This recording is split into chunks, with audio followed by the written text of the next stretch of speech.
Machine pneumatique, deuxième partie. Pourquoi tu fais ça?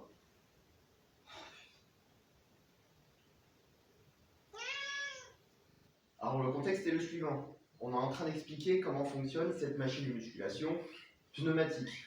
C'est-à-dire qu'on n'est pas sur des poids libres qu'on va mettre sur la machine pour les déplacer. Là, nous sommes sur un vérin qui est sous pression et qu'on va venir comprimer. Donc on a vu ce système pneumatique sur une première partie de vidéo. Là, on est sur la deuxième partie. Cette deuxième partie va nous expliquer comment on peut faire pour contrôler la pression de notre système pneumatique via les commandes au pouce.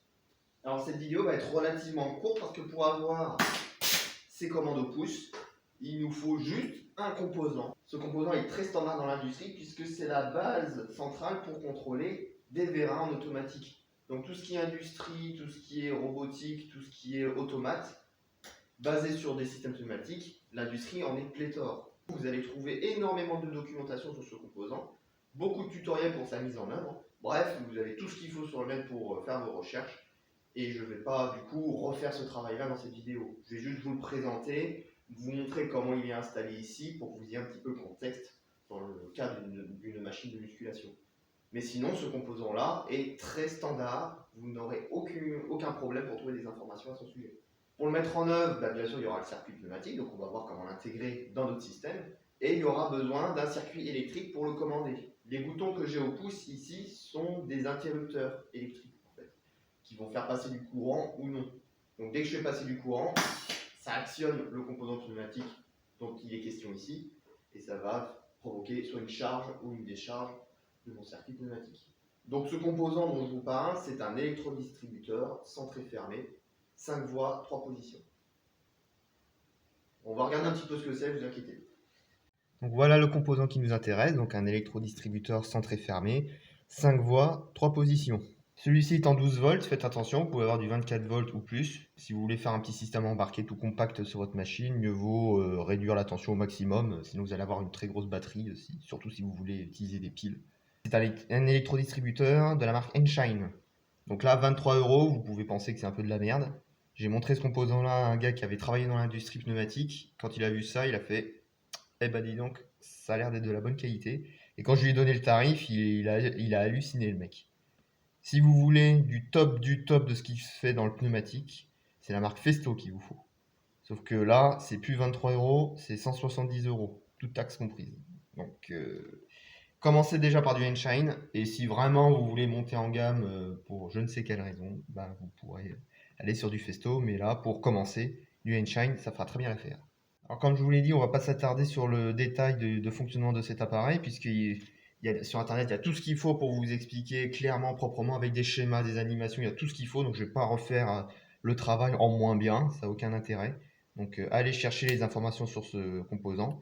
Et pour être sûr qu'on parle bien de la même chose, les composants pneumatiques ont tous un schéma de principe. Donc là, voici le schéma de principe du composant que je vous invite à utiliser. Donc là, grosso merdo, vous avez 3 carrés. Un carré ici, un carré là, un carré là. Donc ça veut dire que vous avez 3 situations possibles. Et ensuite, pour chaque situation, vous avez les différentes portes qui sont décrites. Donc là, on a bien nos 5 portes et nos 3 positions possibles.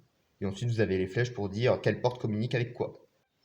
Alors pour clarifier la situation, on va faire un petit schéma de principe. Donc je vous rappelle, sur la première partie, on avait vu un système pneumatique tout simple, sans contrôle au pouce, le truc le plus basique de chez basique.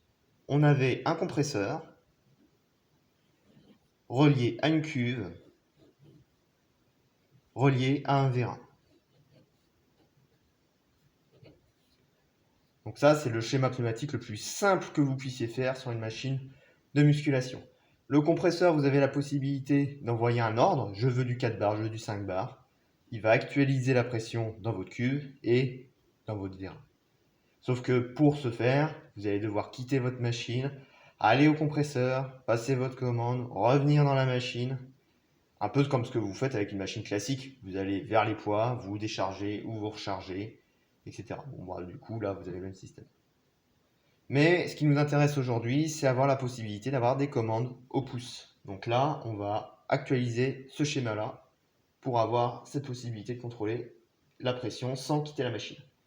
Donc là, on va avoir notre électrodistributeur avec ces deux bobines et ces 5 sorties, comme ceci. Donc on va brancher le compresseur sur cette entrée-là, l'entrée centrale de la partie où il y a les 3 sorties. Ensuite, nous allons relier notre cuve à l'une des 2 sorties, celle-ci par exemple, et le vérin toujours relié à sa cuve. Donc voilà notre système tel qu'il est. Si j'envoie du courant ici, mon compresseur va être relié à cette sortie-là et celui-ci à celui-là. Donc mon compresseur va envoyer du gaz dans le vide, donc il va falloir que je ferme avec un bouchon cette sortie-là, il va falloir que je la condamne. Et ici, mon 5 litres va communiquer avec cette sortie-là, et du coup, ça va se vider dans le vide. Donc là, je provoque une décharge. Donc ici, il va falloir que je mette quelque chose, il va falloir que je mette un silencieux. Donc dans le composant que je vous ai montré sur Internet, il y a des silencieux qui sont vendus avec. Donc ce silencieux, il est indispensable parce que si vous ne mettez rien, ça va vous démolir les oreilles. Donc il faut mettre un silencieux. Si j'envoie du courant ici, donc là c'est l'inverse, le compresseur va se vider dans mon circuit, donc je provoque une charge, et cette sortie-là va être reliée à celle-ci, donc en gros il va rien se passer. Donc celle-ci, vous pouvez la laisser béante, il n'y a pas besoin de faire quoi que ce soit là-dessus. Donc vous vous dites, tiens c'est bizarre, il y a des trucs qui servent à rien. Bah oui, mais en fait le composant il est tellement standard, tellement facile d'accès, et que c'est la meilleure solution de prendre celui-là. Si vous prenez un composant qui est parfaitement calibré pour cet exercice-là, bah vous allez payer beaucoup plus cher parce qu'il est beaucoup moins standard. Une fois que vous avez ça, c'est bon, vous avez votre circuit pneumatique. Maintenant, il va falloir ajouter le circuit électrique pour alimenter vos 2 bobines. Donc le circuit électrique, nous avons un générateur. Un générateur qui est constitué par exemple d'un boîtier de 8 piles LR6 branché en série. Donc là, vous allez avoir du 12 volts facile. Vous allez avoir votre masse qui va rejoindre chacune des 2 bobines. Hop, donc là, votre masse. Et ensuite, vous allez avoir le plus, hop, qui va également rejoindre vos 2 bobines, comme ceci. Et ici, vous avez des interrupteurs. Des fameux interrupteurs que vous allez avoir au pouce. Si l'interrupteur qui est ici est fermé, clac, cette bobine-là est alimentée et va provoquer une charge ou une décharge. Si celui-là est fermé, pareil. Donc là, voilà le circuit de principe de votre... Donc là, voilà le circuit de principe. Donc là, on a la partie pneumatique, compresseur, cuve, vérin, le silencieux pour que lorsque on fait une décharge, on ait toujours des tympans intacts.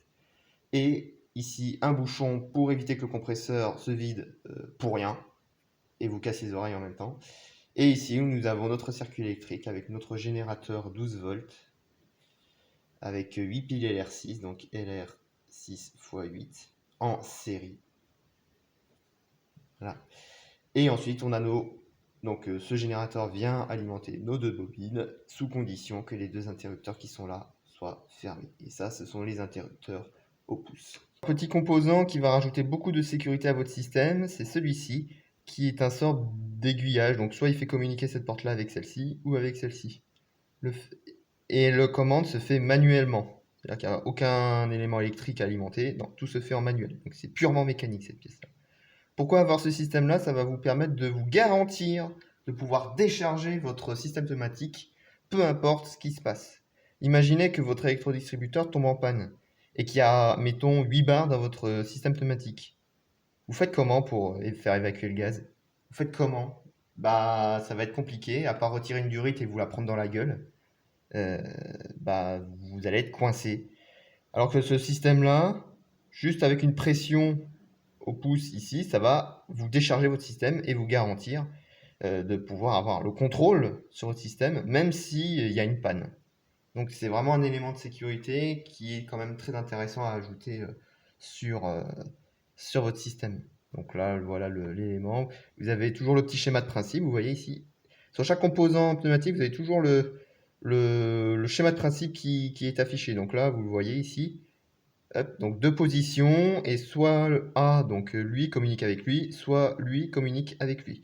Et avec une pression au pouce, vous avez la possibilité d'actionner telle ou telle position. Par exemple, on aurait notre cuve de 5 litres avec son vérin ici et là le compresseur, mais en l'occurrence il serait plutôt l'électrodistributeur. Donc l'électrodistributeur enverrait sa pression dans notre circuit, cuve vérin, et une fois qu'on a terminé et qu'on veut s'assurer que le circuit soit bien purgé, on va actionner ici. Du coup, notre circuit cuve vérin ne sera plus relié à l'électrodistributeur, mais sera relié dans le vide avec un silencieux que nous avons là. Donc notre circuit va se décharger dans le vide, se vider et garantir qu'il n'y ait plus de pression dans le circuit et que l'engin est safe. Du coup, sur notre circuit, ça reviendrait à rajouter, juste ici, c'est pas de chance, mais juste ici, le fameux composant dont je viens de vous parler. Voilà, donc votre électrodistributeur envoie son gaz par là, vous rajoutez le fameux composant que je viens de vous montrer, et ensuite, après, la cuve de 5 litres et le vérin. Alors, petite démonstration, donc là j'envoie du gaz dans mon circuit, j'ai terminé, je veux le décharger. Donc là-haut, j'ai mon petit bouton que je vais actionner mécaniquement, et là...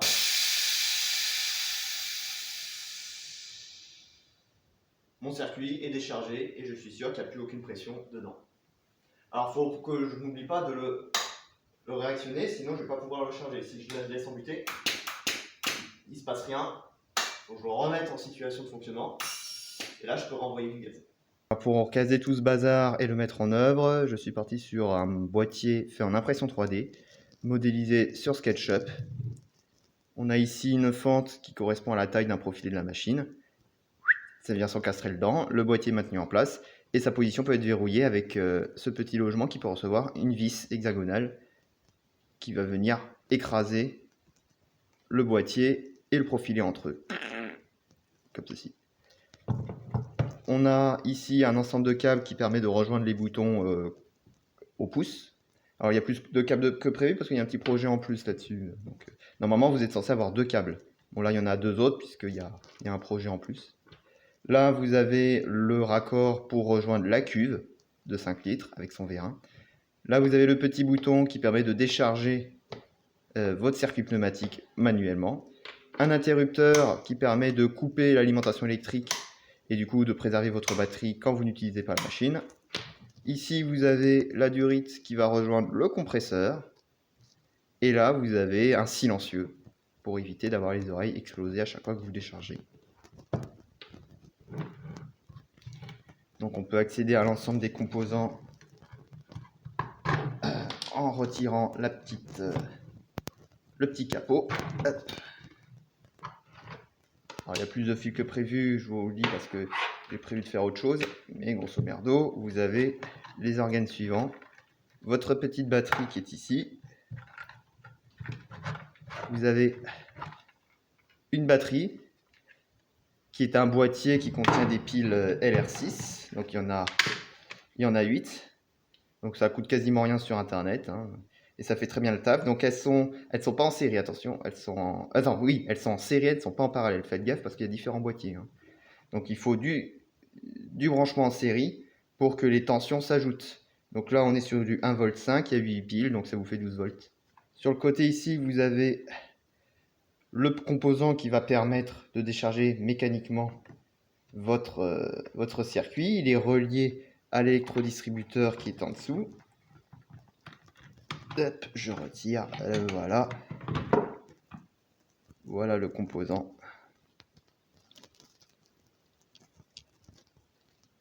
Voilà le composant. Donc là, vous avez l'électrodistributeur qui vient de brancher ici. Là, vous avez un coude qui va venir rejoindre la cuve de 5 litres avec le vérin. Là, vous avez le silencieux. Quand votre cuve va se décharger, quand vous allez actionner le bouton pour purger votre circuit. Et vous avez bien sûr ce petit silencieux métallique qui fait très bien le taf. Ensuite, à l'intérieur, vous avez le fameux composant pneumatique qui fait l'objet de la vidéo, puisque c'est l'élément central du bordel. Ça doit être comme ceci, voilà. Donc là, je suis exactement comme le schéma. Le silencieux, il est là. Le compresseur, il va être relié ici. Là, c'est pas exploité, donc on voit qu'il n'y a rien ici. Là, on a le truc qui va venir rejoindre le composant de sécurité et ensuite la cuve. Donc en fait, c'est cette partie-là du schéma, hein. Donc on retrouve ici. Et lui, il est condamné. Donc vous voyez, on a un bouchon de plomberie classique ici.